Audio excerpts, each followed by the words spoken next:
A pleasure to meet all at last, and welcome back once again to Films I Should Have Talked About Years Ago. So I might as well start talking a bit more about the Titanic, as I had, after all, given another Titanic-related movie a watch. While I had talked about A Night to Remember pretty recently, which focused specifically on a lot of the more realistic side of things of the Titanic, this movie kind of gives us an original idea that supposedly lifts the Titanic out of a resting place in the North Atlantic Ocean. This film is simply called Raise the Titanic. And as you probably would have guessed by now, it's probably a lot more than what the title itself just says. Because it's not all about raising such a historic cruise liner from the 1910s. What this is that it actually is a unique story of the Cold War. Because let's face it, in the 1980s, this was the peak of the Cold War between the United States and the Soviet Union. So, what we get here is a bit of an adventure that actually circumnavigates the world of a certain mineral. A mineral that is in fact rare and almost unobtainable, and even radioactive by all means. But after a number of things go down, including some of our lead characters with the likes of Norman Barthold, played by Kemper himself is played by Norman Barthold.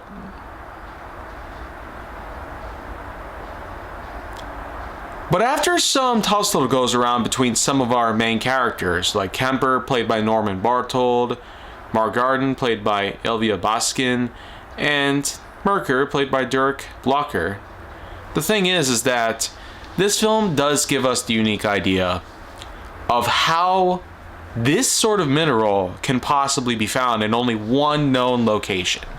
The thing is that a bit of a battle is going on between members of the Soviets and members of an expedition team.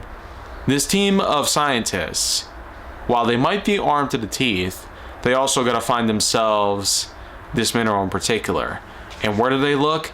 They send an expedition team down to the North Atlantic Ocean, in which case that they find a bit of historic value of the many treasures that lie within the RMS Titanic, a White Star Line ship that has been sitting in the bottom of the Pacific Ocean for nearly 70 years. Yeah, and so what happens is that once they get their little submersibles up and running and begin to look around the ship, the thing is that they're on a bit of a time constraint. And to top it all off, they intend on raising the Titanic out of the surface since they have no real way of going on inside. But let's be real here. This ship was actually found broken apart in two pieces, not exactly fully intact, unlike what we have been able to see in certain other forms of media. Remember A Night to Remember? That film also depicted the Titanic as being whole upon its sinking down to the ocean. And then, upon the discovery of the Titanic at the bottom of the Atlantic, there were at least two different segments found, with the stern and the bow supposedly being separated from each other, indicating that the ship broke in two upon sinking at some point during the process. Well, in any case though, it does seem like a good amount of the film is navigated between the characters, trying to get it in on the Titanic, and when that moment finally comes, she's brought up to the surface in all unique practical effect and glory. Yeah, so it's an iconic scene that most people will remember so well from a movie like this. And it also paved the way for the idea for the actual Titanic to be hoisted out of the ocean. But that has since been seen as sacrilegious in a way. It's not only because of the fact that it became the grave for a lot of people on that day that she sunk, but also because the remains of the RMS Titanic have been heavily decomposing over the years. They supposedly gone on record to believe that the Titanic may very well be better off just staying down there.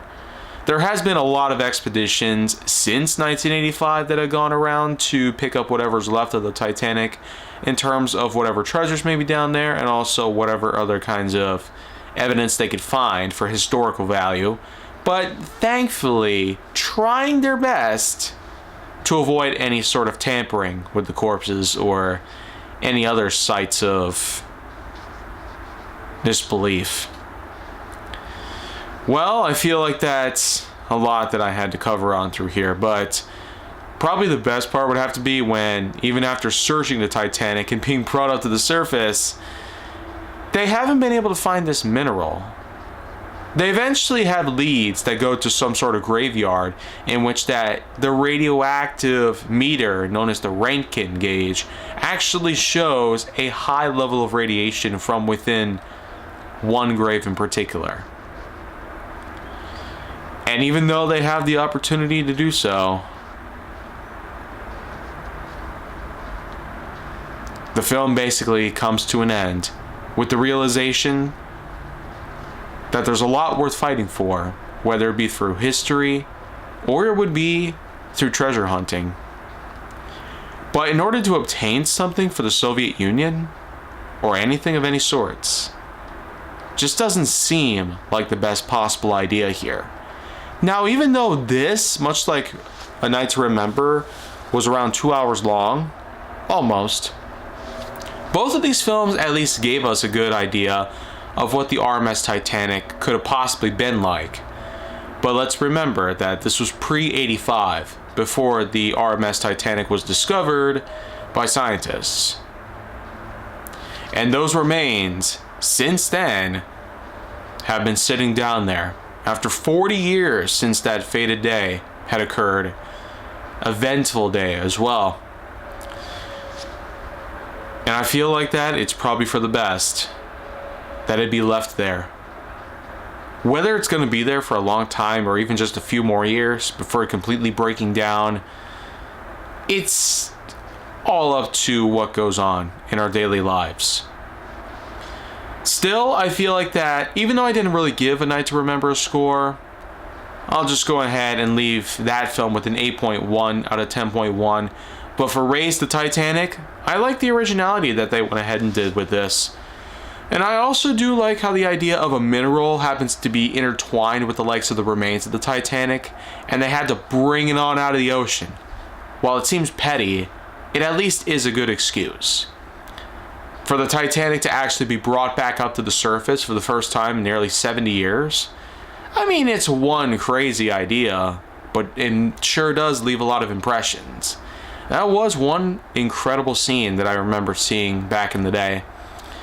Well, since I got my chances to get in full, my overall score for Race the Titanic is going to be set at 7.7 out of 10.1.